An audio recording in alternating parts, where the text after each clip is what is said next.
முதல் பகுதியில் பார்த்த ராசிகளின் தொடர்ச்சியாக இப்போது மீதமுள்ள ராசிகளின் இன்றைய பலன்களை பார்க்கலாம்.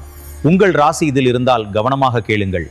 துலாம் ராசிக்காரர்களே, செலவுகள் அதிகரிக்கும். தேவையற்ற செலவுகளை குறைத்து சேமிப்பை கவனிக்கவும். திட்டமிடல் அவசியம். விருச்சிகம் ராசிக்காரர்களே, முயற்சிக்கு நல்ல பலன் கிடைக்கும். நம்பிக்கை அதிகரிக்கும். செய்த செயல்கள் வெற்றி தரும். தனுசு ராசிக்காரர்களே, பயணம் வாய்ப்பு உள்ளது. குடும்பத்தில் சின்ன கருத்து வேறுபாடு இருக்கலாம். அமைதியாக சமாளிக்கவும். மகரம் ராசிக்காரர்களே, வேலையிடத்தில் பாராட்டு கிடைக்கும். மேலதிகாரி ஆதரவு உண்டு. உயர்வு வாய்ப்பு உருவாகும். கும்பம் ராசிக்காரர்களே, நண்பர்கள் மூலம் உதவி கிடைக்கும். புதிய யோசனைகள் வெற்றி தரும். எதிர்பார்த்த லாபம் கிடைக்கும். மீனம் ராசிக்காரர்களே, மன அமைதி கிடைக்கும்.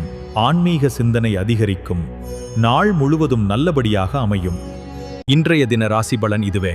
இந்த நாள் உங்களுக்கு நல்ல முன்னேற்றமும் அமைதியும் தரட்டும். நன்றி. மறுபடியும் சந்திப்போம்.